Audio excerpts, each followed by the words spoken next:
Are you all set? Should we start? Okay. Okay. Good afternoon, namaskar, and Nama Buddhaya, everyone. Uh, Last topic is either the best or the organizers didn't want any participation. But I think this actually, given the topic for the day, is the most important session that we should be having.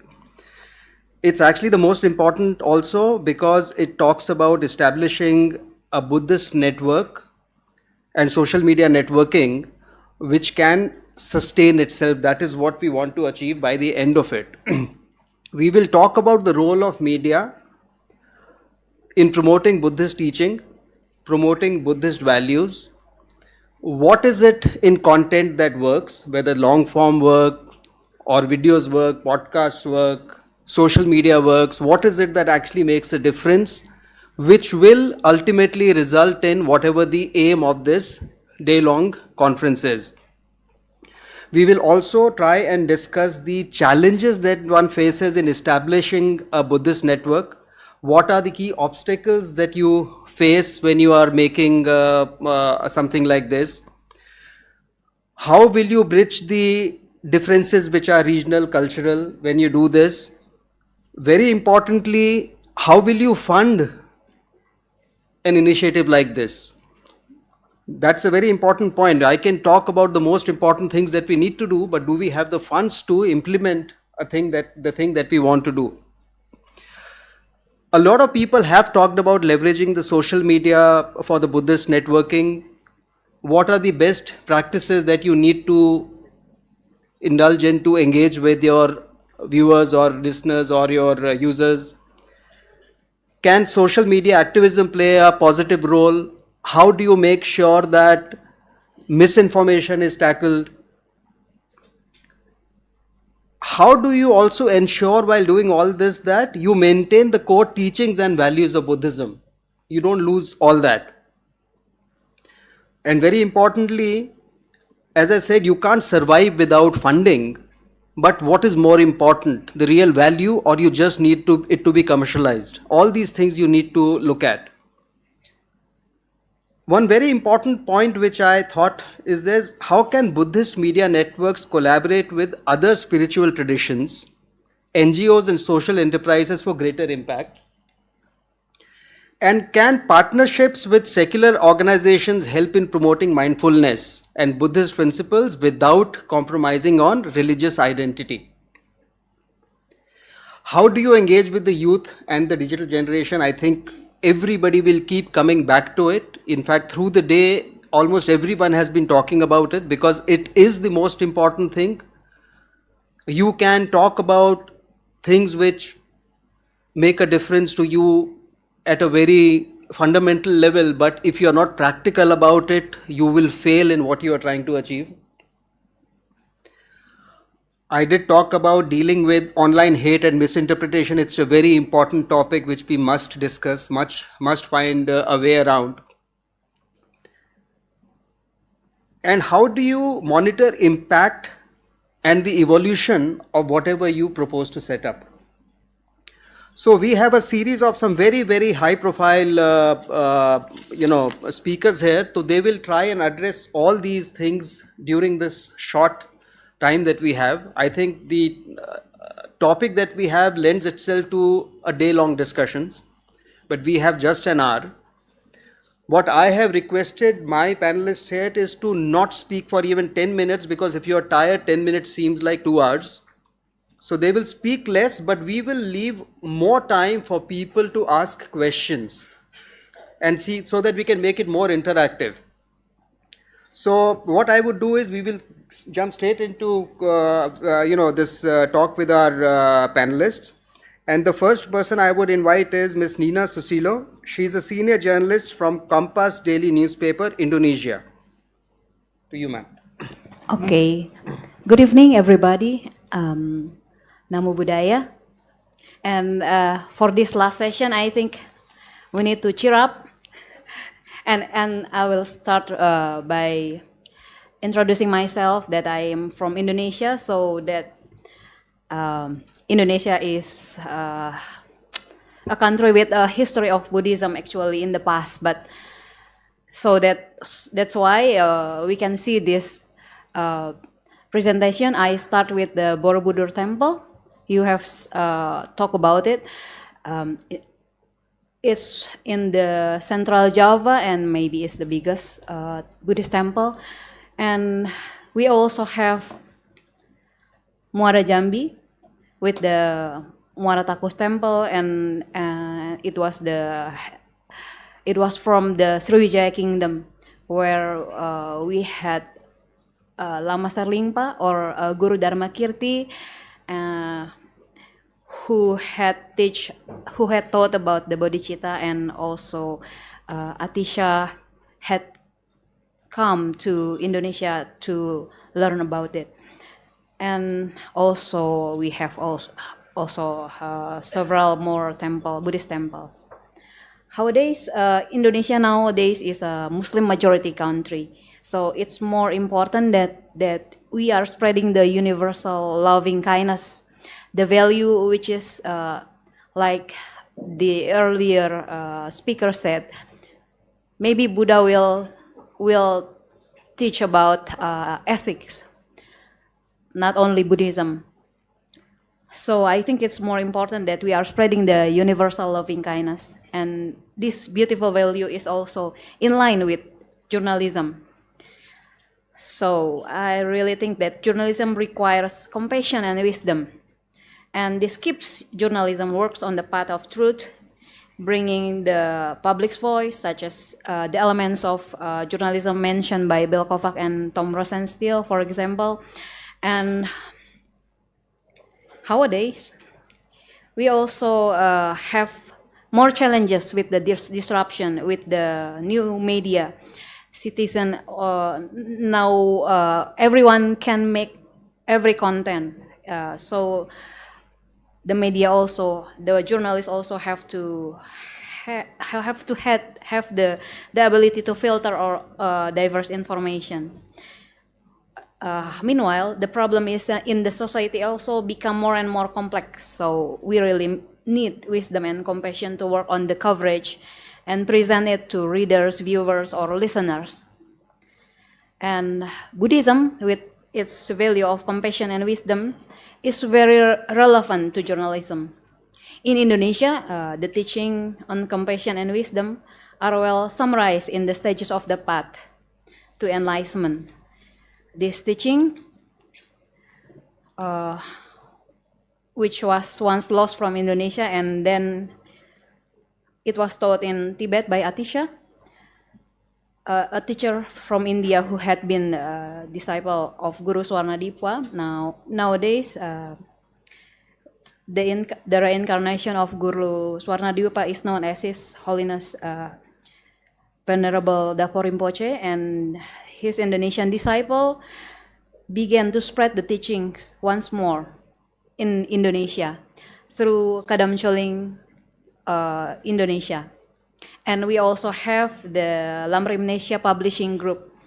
And this community now actively practices the Lamrim under the direct guidance of Dapo Rinpoche. And they also publishes reportage, articles through the site of kadamcholing.or.id. And other than that, there are several Buddhist portals and media in Indonesia, such as Buddhasign and Dai TV, which is actually comes from Taiwan also. And in addition, there are several Buddhist journalists in the mass media, and I think the presence of journalists on Buddhist portals and in mass media can simultaneously maintain the sustainability of Buddhist teaching, with the hope that kindness can continue to spread on earth. But however, we really need to create the network among Buddhist journalists and media. It becomes more and more important here. So that's why we are here now. And I really think that what I like to offer us to create a network is because we really need to mutually strengthening, mutually supporting, and mutually echoing the values of kindness in Buddhism. But how to start it? Practically, of course, for me, I have no sophisticated method, but we need to start right now. Because in this room, we have lots of journalists, Buddhist journalists, and people who are working in the media, in the Buddhist media, so we have to start now. Unless the conference will go in vain. We can start with a communication group, for example, WhatsApp group, anything. We can start with it. After we have the network, after we engage, after we are in similar group, we need to work together, enhance the content created, like what we have in Indonesia. Maybe the brothers from other countries may enhance the content. Then we can also, of course, make a collaboration. We can also collaborate to promote certain issues of campaign, for example, create some discussion, prepare some exhibitions, or maybe do some joint research, even do joint coverage. So it's really realistic, I think. But if we don't start with now, then when? And I think it's the last one is let's do that. Execution. Thank you. Thank you very much, Mr. Silo, for sticking to your time, number one. And of course, completely agree with the points about compassion and Buddhism and how it can be incorporated into journalism. Having been a journalism for most part of my life, I think that is one aspect which has gone missing from media all over the world. I think it will make a difference to all of us if it happens. And talking about how to sustain it, I think we should talk about it towards the end. Thank you so much. May I now invite our second speaker, Mr. Lim Kui Fung from Malaysia. I think he has a couple of real-time displays as well, but the time is just, you know what it is, right? Thanks. Okay, thank you, Mr. Rajesh. Thank you, everyone, for inviting me here, and Mr. Abhijit Haider for highlighting my work. Big surprise this morning. Rinpoche, how are you? Okay, I'm going to let the AI bot talk, all right? I'm going to hide myself there, and I want to interact with you guys directly in your own language, okay? I'm going to select 3 people, 3 countries, all right, and then demonstrate the power of this AI. Before I go into doing the demo, I want to assure you 3 things. This robot, this AI bot has been around for almost 1 year, more than 1 year, okay? Its name is Nobu. Tibetan means jewel, but actually it's an acronym for Neuro Operator for Responsible Buddhist Understanding. Right? Nobu. Okay? It is trained 100% with Buddhist content. That is correct, accurate, and verified.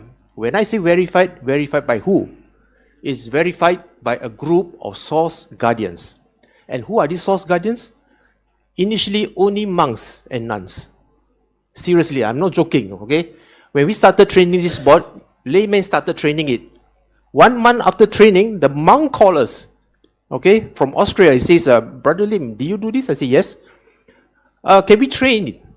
Because we see the potential. Wow. I say, okay, right?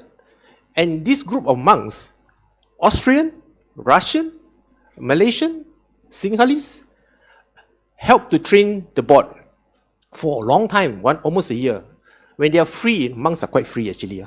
They just upload stuff, and train. And train. And after a while, a lot of people started discovering this bot and started using it. Now, the bot can only go better if more and more people uses it. That is the deal, you see. So what happened is that after a while, people say, hey, this bot is quite clever. Not only is proficient in Buddhism, it's clever at handling social issues. Okay? We found out young people are using the board not to ask questions. They're asking things like, my cat has died. I feel empty. I feel lost. Why I feel like that? And the board answer by looking at the solution, the personal issue, the social issue. After some discussion, they inserted Dharma inside. Towards the end, they talk about dukkha, anicca. For the first time, the young girl or boy made a connection between the real pain of losing that cat with the Dharma. We discovered an entrance to Dharma that cannot be found in books. They cannot be found in, sometimes interaction with the Sangha. Because sometimes some of these issues are very shameful, I've seen girls say, I'm a lesbian. Am I breaking the precepts or not? Right? And do you know that the Buddha did not talk about, describe the gender, male or female, male or male, female or female. He was silent on that. He just said, the broken trust between two individuals. That's breaking the precept. When the individual found out, wow, that was such a great opening and a personal awareness for that person, This is just some example. Okay, so I keep my promise. 3 examples, all right? I'm going there. You won't see my face. You hear my voice. I'm going to call out countries. Those who put up their hand, I will choose their country.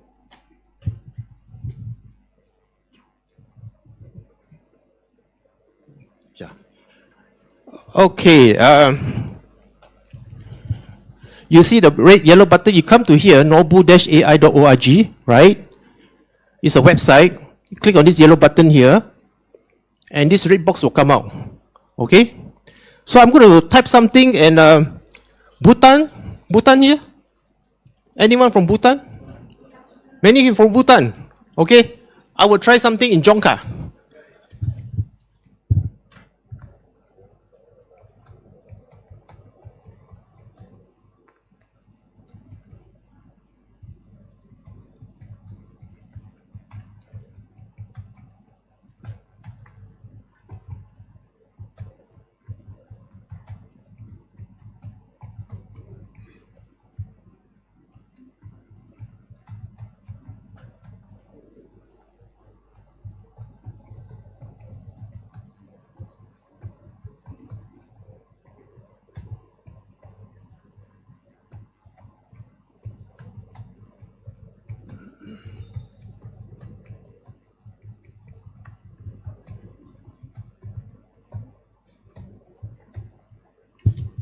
Okay, I ask the question. I am the head monk of a Gompa. Please help me produce a play about Buddha's life. Okay, produce a play script in Bhutanese for me.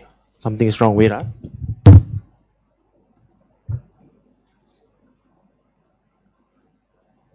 to do like that? Copy this sentence. Copy this sentence and paste it.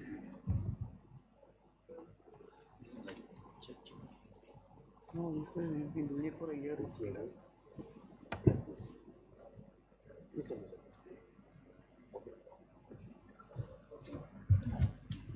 Okay, I would like our Bhutanese friends to tell me whether the Bhutanese the reply in Bhutanese language is correct or not. All right? Can you read?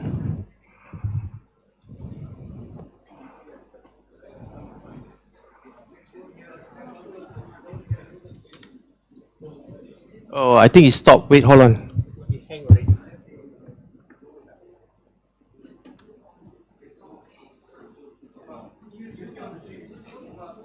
This is clear.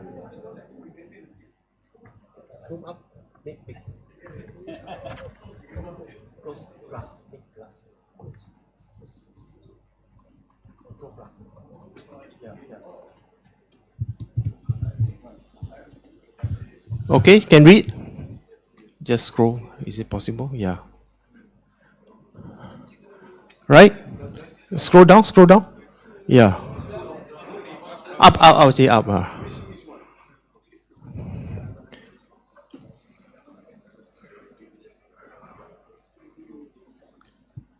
Okay. I've asked the Nobu to come up with a play about Buddha's life. Okay. Asked him to produce a script. That's Tibetan. That's Tibetan. Oh, that's Tibetan, not Dzongkha. That's not Dzongkha. Oh, Tibetan. Is it correct? Tibetan language? Yes, correct. Okay, correct? So what happened is that, thank you so much. So what happened is that it has given you a playwright about the characters, okay, and the scene. And also what to say. Tell the actors what to say, okay? Okay, I do one for the local people here, okay?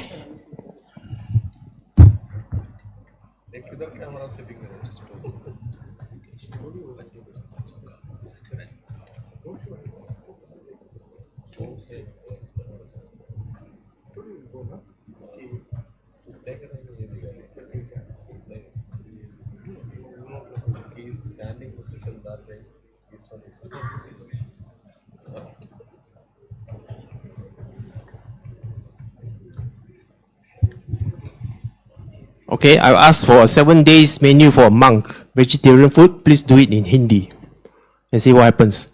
For ladies, this is fantastic. You know, you can ask the monk to give a menu. They don't have to worry about planning, menu planning for the monk. Okay, that's it coming up.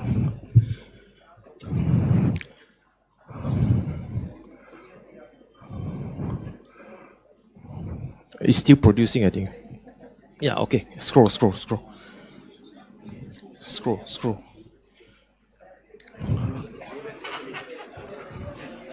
He's taking our time, so I'll remain silent.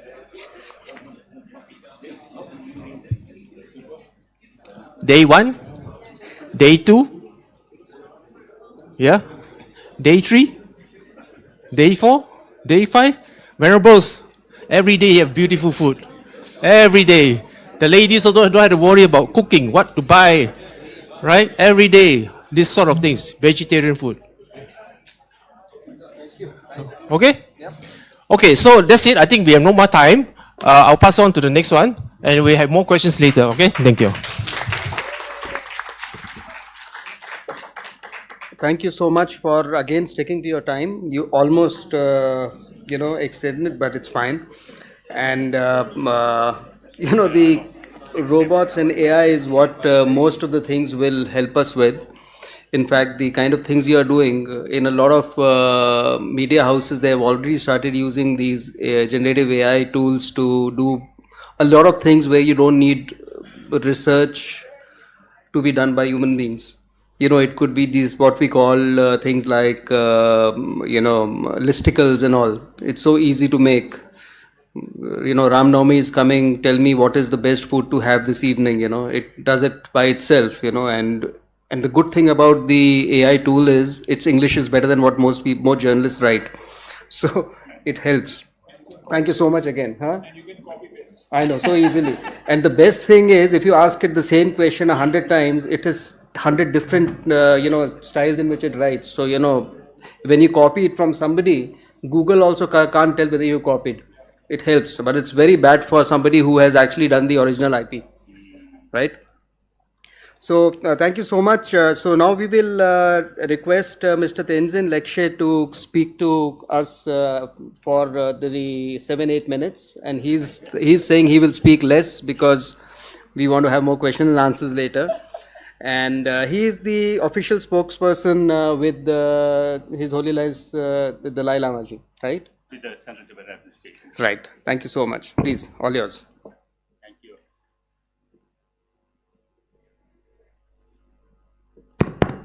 Thank you. So I'll not waste my time. 7 minutes is too less for waiting for whole days, and even with the flights, costs and all. So I have to complement everything within 7 days, 7 minutes. Good things come in small quantities. That's right. Thank you. So let's meditate. I'm just joking. I'm not a Buddhist spiritual leader. Neither I'm a middle person, right? And so establishing network of media house and the social media, this is not my cup of tea actually. But over the last so many years of being in the Central Tibetan Administration, I worked on many events, many conferences. Some of them are political, some of them are interfaiths. So I had worked with lots of media houses, right? Coordinating with them for many programs and activities. right? On the Tibet course, many of times we have to plead them to come at Jantar Mandir, but they don't come because it's not sensationalization is not there. Right, we just have to sit down, protest. So they want to jump over the Chinese embassy building, then only they can come. So this is the typical media at this point of time. Whether you call it a mindful or mindless, this is a reality. So, but when we look at the overarching theme of this conclave, this is about mindful communication for conflict avoidance and sustainable development. So let me just briefly talk about it, because for the sake of the conclave, see, in this world, the reality is we are all in the polarized state. We all want to achieve our own interest at the best by neglecting the others' interest. We don't want others' interest to prevail. Whether we all, whether it's a government, corporate, or individual, everybody wants to have their interests to be succeeded, right? So therefore, in this, see, we are human beings actually. We are social animal. Throughout the civilizations, we have conflicts. Otherwise, we have attained nirvana, right? So we have not attained nirvana. That means conflict is bound to happen. And now, when we talk about this, a conflict avoidance, right? Since the conflict is bound to happen, now how we are going to avoid it is a big problem, is a big issue. When the conflict happens, then how can we resolve the conflict? That is another issue. So for the Tibetans, we had the conflict for the last so many years. We lost our country, right? We came into exile. We are scattered all over the places. We have seen all the torturous things under the Chinese regime. But we have a leader.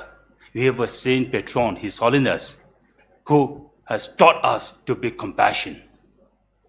The path of compassion. Not to compete, not to seek revenge, but compassion. Only compassion.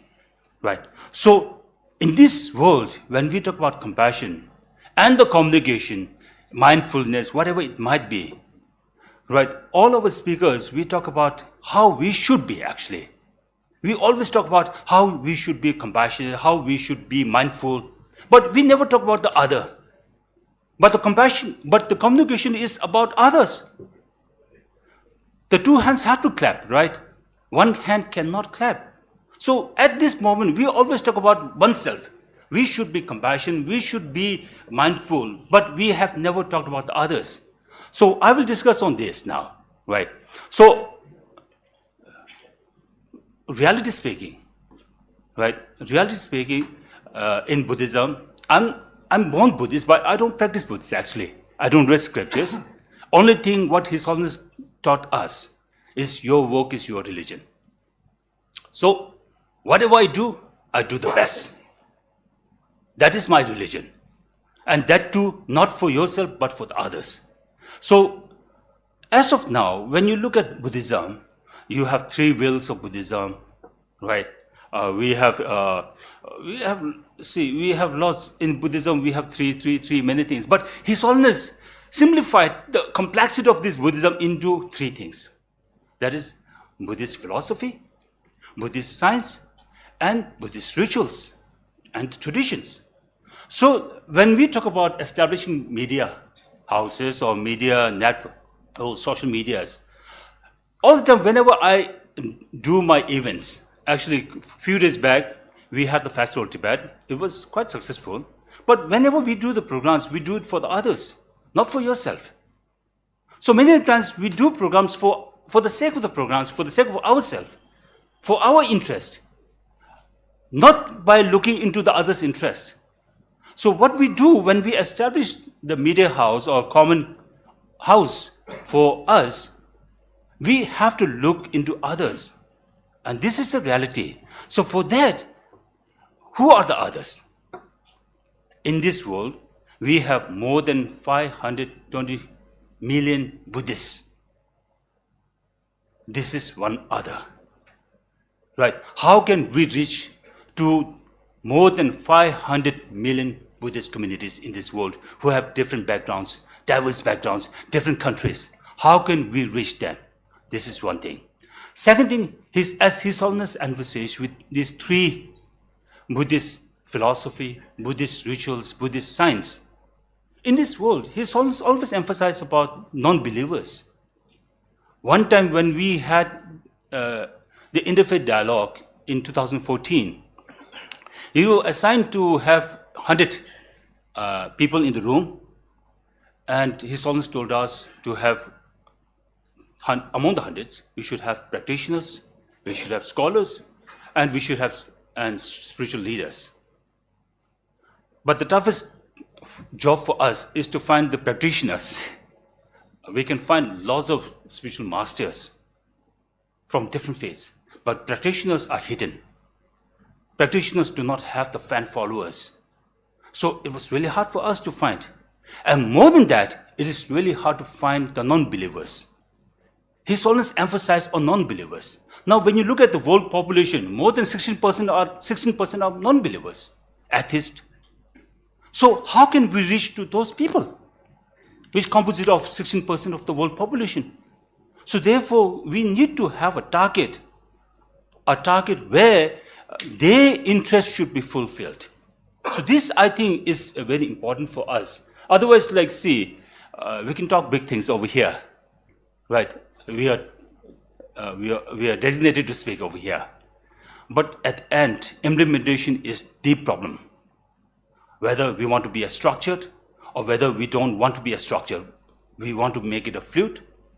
Who will take the initiative, right? Whether social media and among the target groups, right? You have to also look into different young, they go with Instagram reels.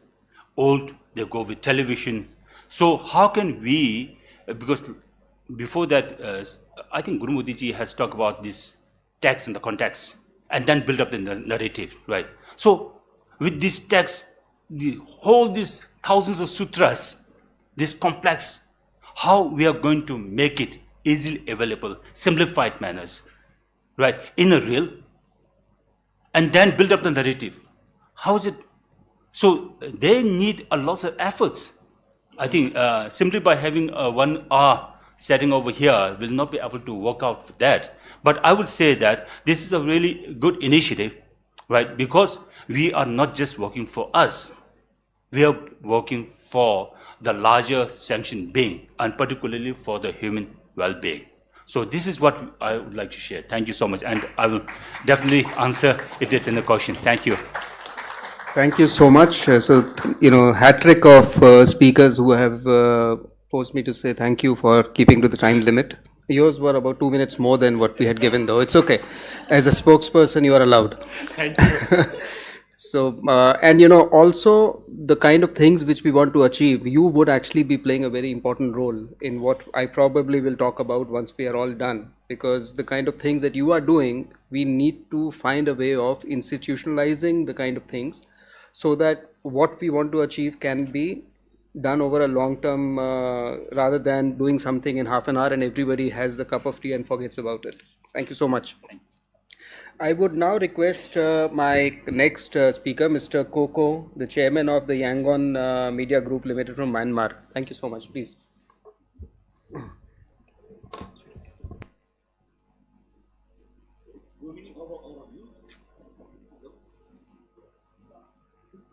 Hello. Okay. Thank you. Good evening, all of you.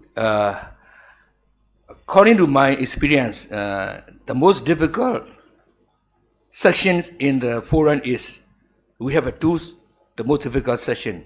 The first session is just after the lunch. People are very sleepy. And the next one is the last sessions. So unfortunately, we are fall into the last session. But also I will follow the instruction from our moderator. So I will make it short and I will make it marathon presentations. So let me skip first 6 slides. First 6 slides. Oh, no more slide. That's why maybe they don't want to use the slides. You don't have a slide? No, this. I promise I will make it short. But let me use the slide. No, it's not happening. I thought you were very serious about it. I know Richard with them. They have this hat. Number one. First one. First one, Upar. Yeah, this one. No, not Oh, this. Maybe the second one. oh.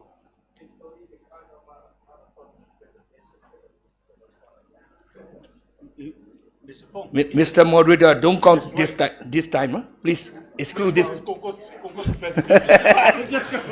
Please exclude this time.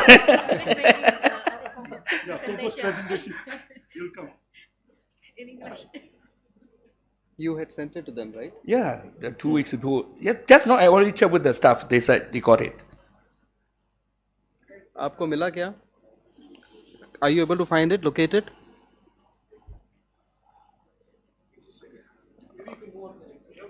Maybe now almost 7 minutes.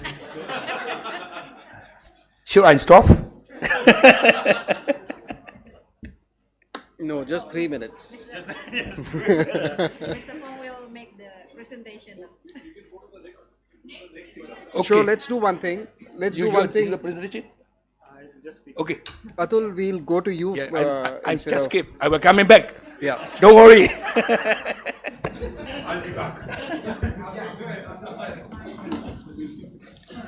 Namaskar So and good we evening. will request Atul to take it from here, and you probably can come back. Hopefully, it By is that flown time it into will the sort system it. by then. Mr. Aneja is the member of the Advisory Council of the Center of Geoeconomics for the Global South and Advisor Asia Vision Institute based in Phnom Penh in Cambodia. All yours. Time you know. Yep. Thank you, Rajesh, and good evening and namaskar to all. I'll go into something into specifics. Rajesh has already sort of laid the template of what Buddhist media should be about in very practical terms, and I think for me, what is important is people may call it old school, but it's really content which is prime. We can have various forms of channelization, we can have various social media platforms to transmit the message. But the most important element is content, and content comes out of context in this case.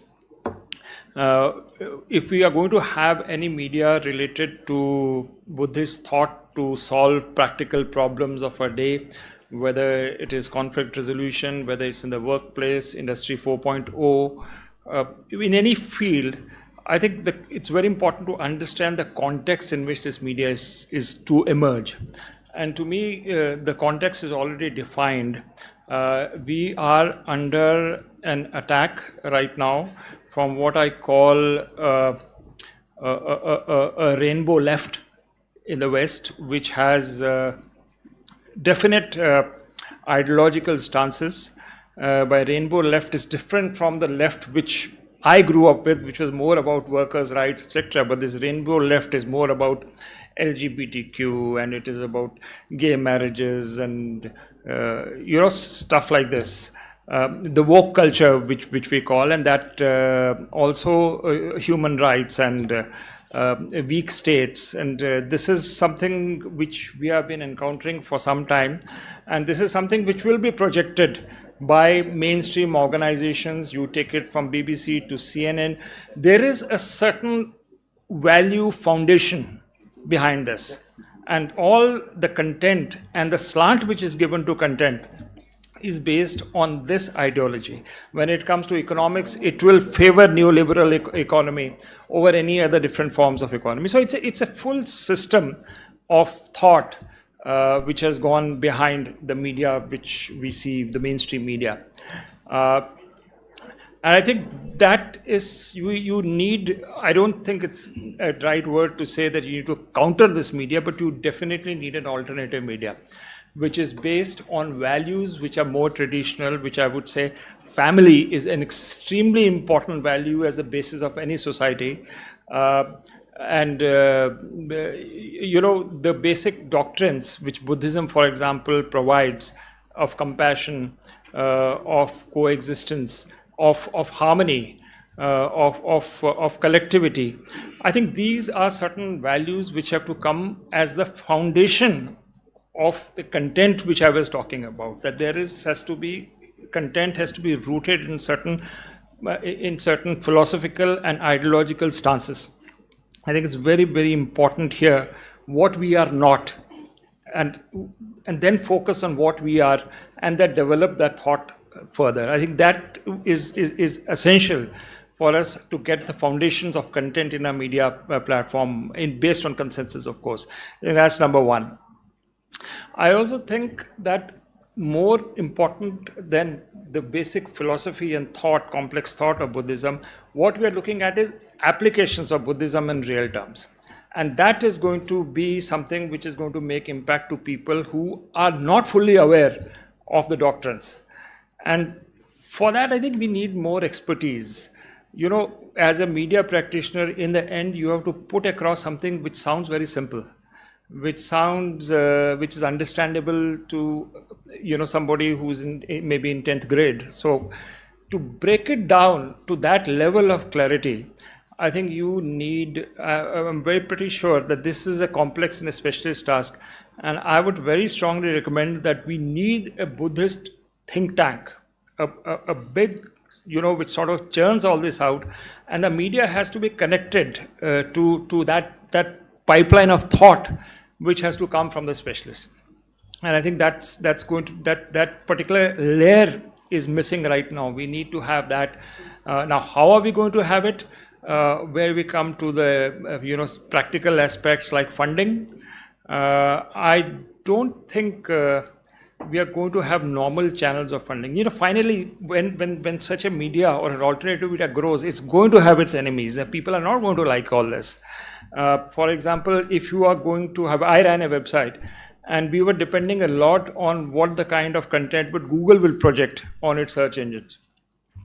Frankly, Google comes from a different ideological stream. I don't think after a point of time, and that point of time comes when you start mattering, when you start impacting, and then you're going to have problems with the revenue generation part, because if you're not going to get certain eyeballs on your site, on your media content, the revenue is not going to come to you, or it's going to be reduced big time. So you're going to have a problem at some time, and this is a more fundamental problem, which is of search engines, which is of these platforms, like Meta is one, which run Facebook, etc. We would at some point need alternative digital platforms, which are our own, and that's a long-term game, which will project our content when the things go wrong. So that's sometimes you have to think that through. At what will be that stage it will happen. I would just finish off with one. So just to finish the financial part, maybe we'll need a subscription model rather than a model where we get ad content, or you get content from Google and search engines. Finally, I would say that just draw an analogy that at some stage in the rise of capitalism, we had Max Weber's very famous line, "Rise of Capitalism and the Protestant Ethic." Now, it's very important that Protestant ethic derived out of Christianity, which meant frugality, which meant saving, which meant hard work, became part of the Christian doctrine, and which sort of percolated among the masses and led to a rise of modern industry. It came along with the Industrial Revolution.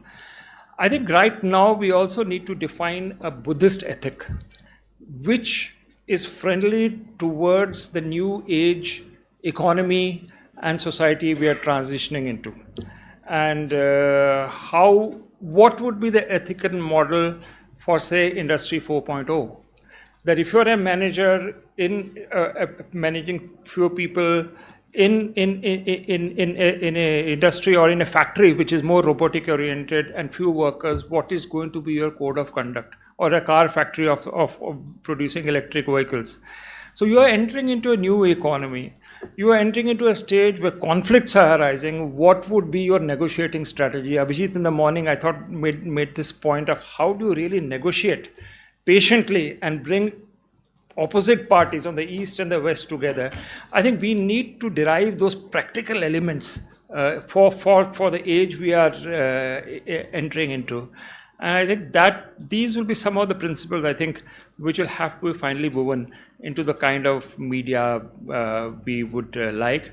One final thought, I don't think we're going to get people to fund us. It has to be funded by people who would put in the money out of conviction. Whether we have to find such businessmen or organize a consortium which is not interested into becoming profitable and fun. Only then I think we will be able to create an alternative media till the time it gets mainstreamed. I'll stop here and very happy to take your questions. Thank you. Thank you. Thank you so much, Atul. You almost exceeded the time, but because of the content that you talked about, I let it be. And you did talk about wokeism and ideology, about things which probably are against what the nature intended. And of course, how to sustain it, your experience again will come in very handy. We will try and address it, during the question answer session or in the concluding remarks. And I think the presentation is now functioning. So please, all yours again. And the time remains the way it was. You don't get any benefit now. Thank you. Thank you. I will skip 6 slides.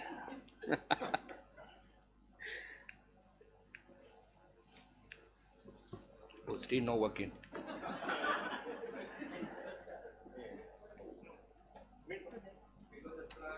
Open it. No. Other. This one, middle one. Yeah. Oh, okay. The middle part. Okay. So many slides I already skipped because of this is a graph. That's why I need I need a slide. So you can see the graph. This is left side of the graph is between the 2010 and 2050 world population in terms of religions. The red line is the Christian. The second one is the Muslim. The right graph is the percentage of the populations for the each religions. So you can see in the next 40 years, the Christian population is high, but Christian growth rate is stable. Muslim population is high, and Muslim population is very sharp. So another one is you can see the yellow color, the Hindus. You have to change the Hindu is population also a bit high, also climb, but growth rate is almost stable. Then the below one is the Buddhist. Unfortunately, Buddhist population are within 40 years not going up. And most unfortunately, Buddhist population, the ratio of the Buddhist population is declining. There's a Buddhism at risk. Why Buddhist population declining or slow growth? Low fertility rates because of the many countries, even in my country is a Buddhist majority. So the family only have no more than two child or 3 child. Some have only the 1 child. Second is the Asian population, like the Japan and China. Another is the secularization and another is a combination from the other religions. I want to skip the second paragraph. That's why the role of media in the group of Buddhist population is very, very crucial for us now at the moment. The lack of media power indeed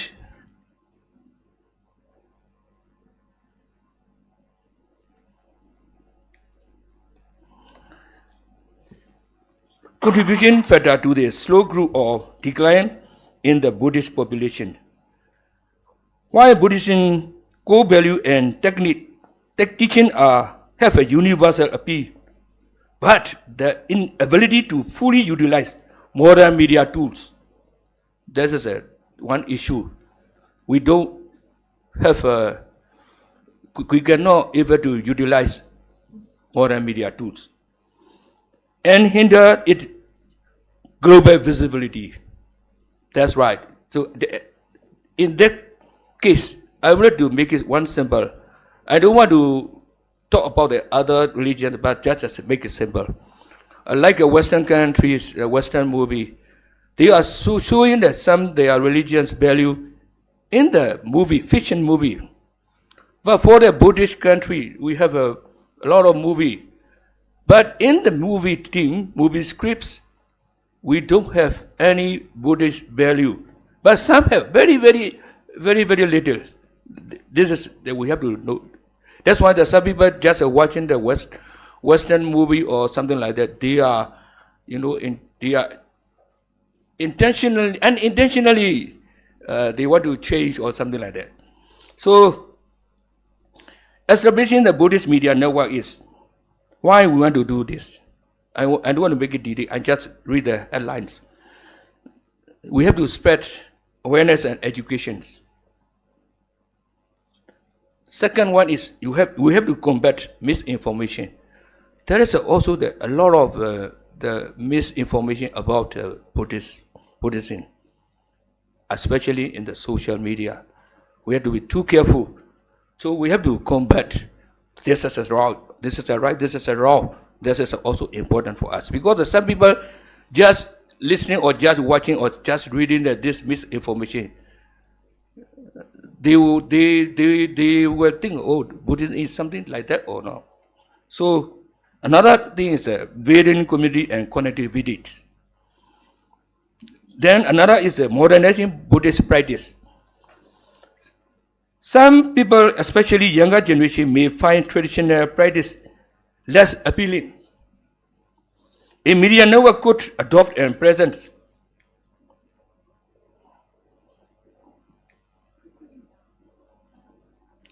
Buddhist teaching in modern format.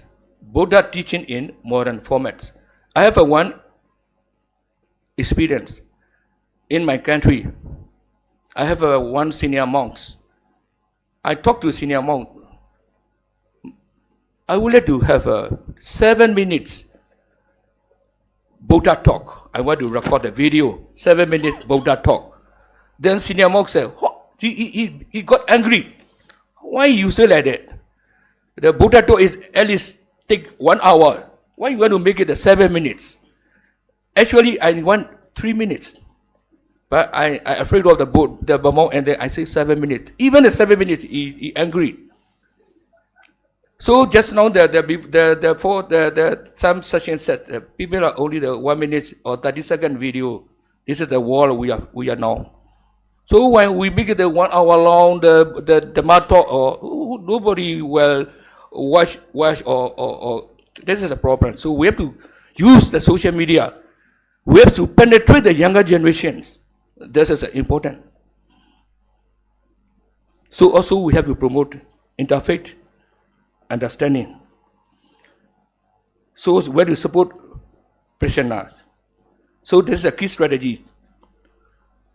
We have to only focus on the core value of the Buddhism. Core value. What are our core value? This is important, especially younger generation. But for presentation of core value, also we have to change the format. We cannot use traditional terms or traditional uses. How we can grab the attention from the younger generation? How we should use the terms? This is This is we have to know. Promote inclusively and respect. Educate sensitivity. Also foster the interfaith harmony. We don't want to criticize other religions. We only focus on our value and promote. Highlight personal growth, not confession. Not the confession, only the personal growth. So this is a key strategy. I will skip also because I need more than 5 minutes.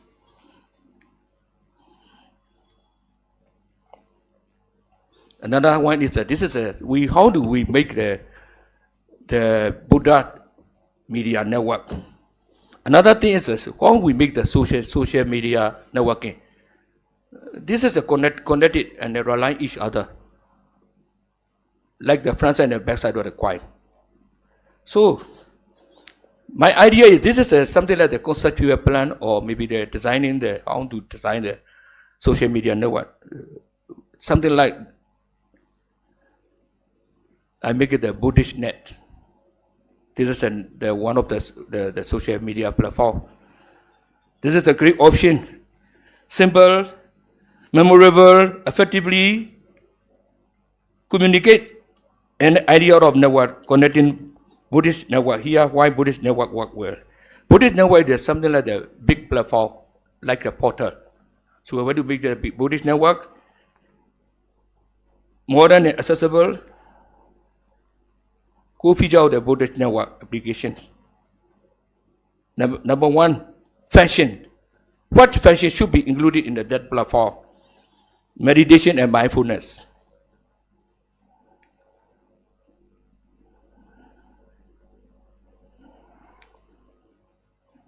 Sorry.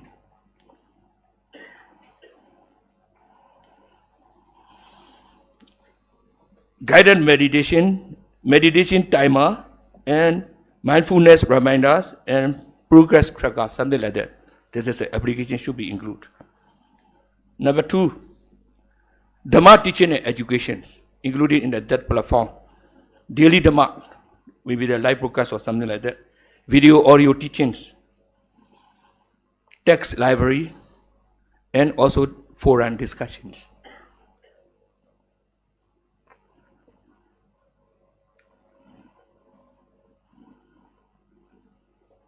Number three, Sangha and community. Group and forums create or join community based on tradition, interest group, or locations. And look at Sanghas. And events calendar and friend connection. We can connect each other during our platform BuddhaNet. For act of compassion and charity, that should be in the charity in our platform. Volunteer opportunities, we can recruit the volunteer, donation support, and also compassion tracker and charity events. Number five, Buddhist media and content sharing. Now we are going to do, we are already doing that. We are promote to do this one. Buddhist media and content sharing. We should have a media hub and live streaming, and also have a user-generated content. That is, we call it the USG. USG is what we call it in the social media. USG. We have a USG, and USG is user-generated contents. So every citizen, something like the citizen journalism, every citizen can make a video and put in the portal. This is a user-generated. User have to make their own creations and put it in the social media. This is we call USC. Also the content sharing. So I don't want to talk about the conclusion. I am trying to make it too short. So my idea is this is just a conceptual plan, or maybe how to design the media, Buddhist media network and Buddhist social networking. Because of at the moment, I already told you that you just see the graph. this is too concerning and too worrying for the next 40 years. If we don't do, but not enough, we will have a big problems. So we have to be united each other, sharing each other, and also have to concentrate on how to promote the value of the Buddha. Thank you so much. Thank you. Thank you very much for a very detailed presentation. I think the first 6 slides also we would like to see it sometime for sure. And you talk about how the Buddhist teachings or all the good values which are going out of everybody's daily lives, they have to be brought back. And as you rightly said, we have to find a way of communicating and sharing these things and disseminating these things with people in a manner which is palatable and acceptable to youngsters. Otherwise, we are all old school, but we understand how the new media works, and we have to find a way of making them understand why it is important for them to survive, for their own survival in future. Thank you so much. So what we will do is, now we have some time. Instead of starting, we still have actually not too much time. We'll take more than 2 questions or 2 minutes. 2 questions can go on for an hour. So, okay. So, yes, please. Both of you. I'll use my prerogative to ask another one as well. It's okay. Okay, maybe the second question for me because I asked 2 times. And hello to Adol. Yes. Thanks for attention in Cambodia. I'm from Cambodia too. Founder of BC News, Buddhist Cambodia News. But you have more than 17 experience in journalists, and you used to work in China, Southeast Asia, something like that. Almost 2 months ago, I went to Beijing. My question is how we can integrate Buddhist theory or philosophy into economic, business, and young generation. Because when we're talking about the Buddhist belief, we have 2 types. Monks and normal, like me, I'm a normal guy, but I'm also believe in Buddhism. So how can we integrate all those philosophy for the young generation and for the economic and for the business and also for the good government system? Okay, thank you. You see, let me first of all quite honestly admit to you that I am no expert on Buddhist philosophy and thought. I'm more of a student rather than somebody who has the expertise to answer your question comprehensively. But I do believe that the principle of ethics derived from Buddhism, that is the key. Because it's your mind when you are in a workplace, whether you're in a factory, whether you are in a position of responsibility. That's what's going to guide your behavior towards your colleagues, towards your workers. So I think you should look at some of the Japanese models, like Toyota, for example. The CEO or the manager over there, when things go wrong, he's the first. For example, there was a loss in terms of revenue for the company. Now, the first person to take a pay cut was a CEO. So this is leading by example, which is derived from his own value system. So you lead in a certain way and you show by example. Now this, I think, would be linked to the values which would come from the Asian way of life. I'm sure Buddhism is a part of it. So ultimately it is your training and your ethical values which will count. You have to do business, and in the morning somebody was saying you can do profitable business, but yet do you have to go into greed? Do you have to live excessively for yourself? Are you more into sharing whatever you earn with your colleagues? I mean, those are the things which will be defined by your upbringing and your value system. And these value systems are based on your faith. So I think ultimately it'll boil down to your the ethical quotient which you have derived. Thank you. Hello. Yeah, we will come back. Yeah. This is Sanjeev from Bodhi Television, Nepal. My answer has been already given by Ms. Nina. Abhi nahi to kabhi nahi. So I would like to ask Mr. Rajesh when this is going to be happen. Establishing a Buddhist media network, social media networking. When this is going to be happen? I would have actually said that in my conclusion. You will save this session a bit of time because I'll answer it now. The good thing is that some of the things which we are discussing here, the Director General and I have already had a conversation on some of these things. We realize that this is not something which should end with today's conclave, which is why I said that we will try and do something which is long term. We already are planning to do a lot of things. One of the things is we have already formed a WhatsApp group, for example, so that people who are here can be in touch and keep exchanging ideas. Somebody also talked about who will do the research and everything else in terms of creating content which can be shared. That is also one of the things which we have discussed. Other thing is a similar kind of thing, if it doesn't happen in person, at least every quarter some interested people can come together and do a Zoom kind of a conversation call so that you can continue with the momentum which you get today. And I have also offered that I am okay if it is once a quarter to actually moderate such discussions and take them to the logical end. And I think IBC has been kind enough to say that yes, it is something which we must do, and I'm sure we will take it ahead to its logical end. That's the intention. Does that answer you? Okay, thanks. You wanted to ask something? Add on to what the earlier question. My name is Prashant. I'm from Dharma Alliance, Geneva. What you said is a very important thing about that. But I think there's one key principle which would differentiate dharmic approach to business as opposed to non-dharmic, and it's fundamentally that businesses or generally the dharmic approach is relationship based, while currently the general economic models are contract based. I think fundamentally when we start getting into that core, that heart, and start articulating things, what are the systems and forms in which relationship based businesses can actually become more the norm than the exception, because the broader economic systems are primarily contract based. So can we start looking at things in that manner? That was just an addition. Thank you.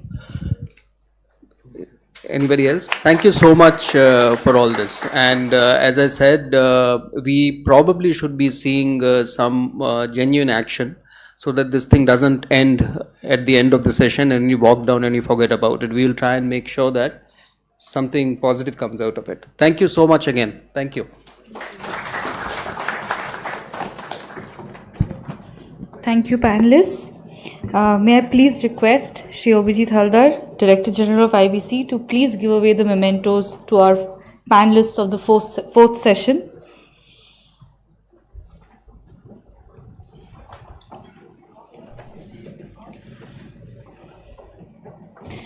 Moderator of this session, Mr. Rajesh Kalra.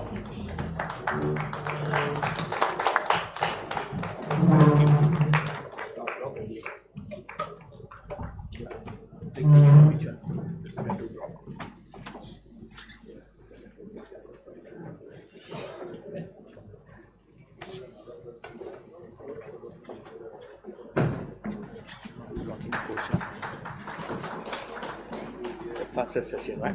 The fastest session.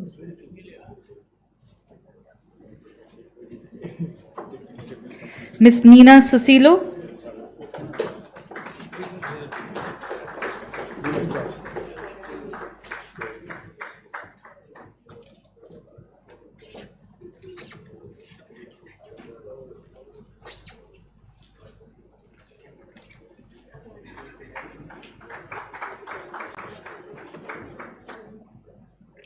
Mr. Lim Kui Fong.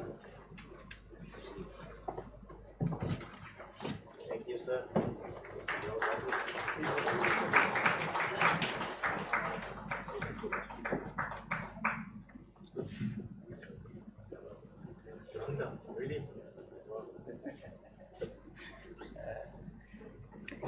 Mr. Tenzin Lakshe.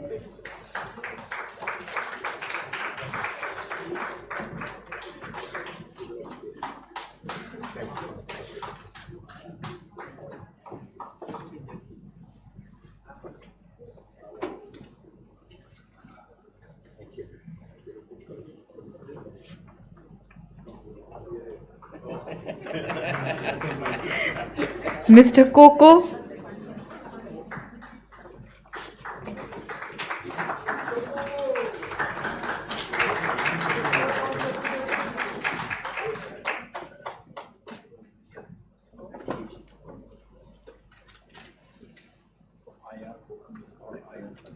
and Mr. Atul Aneja.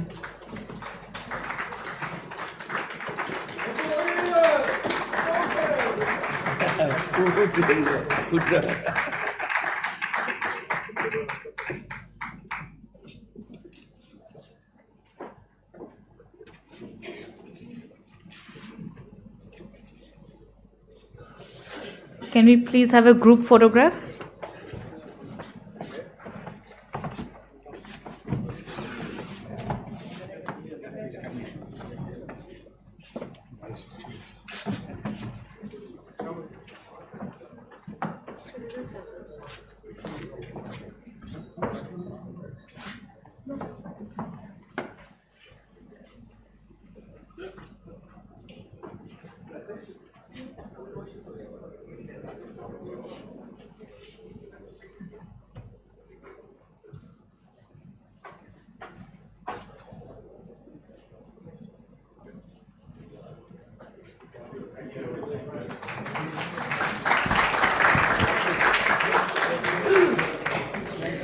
Final call of the day. I request Dr. Dhamendra Purage, Deputy Secretary General of IBC, to please propose the vote of thanks.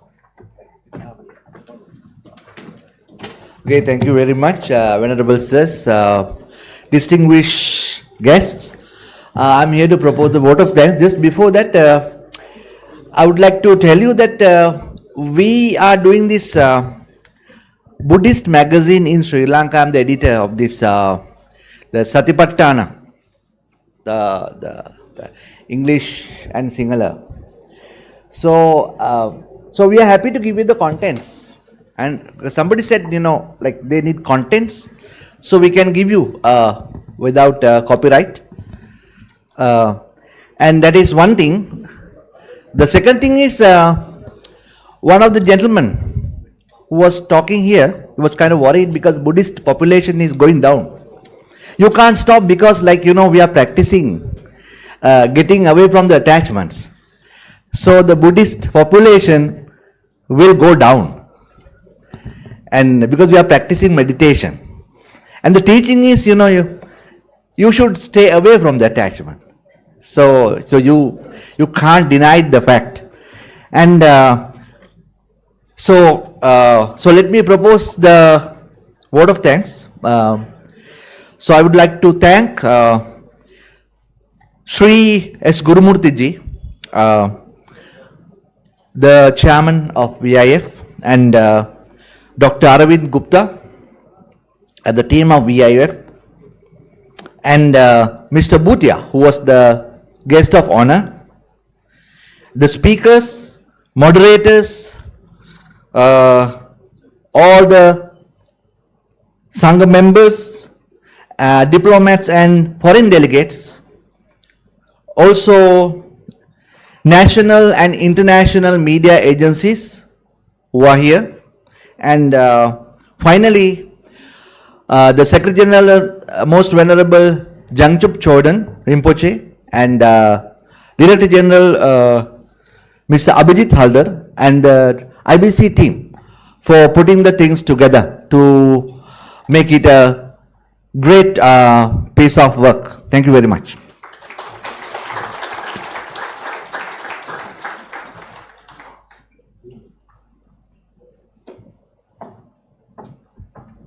Thank you, everyone. We're done for the day.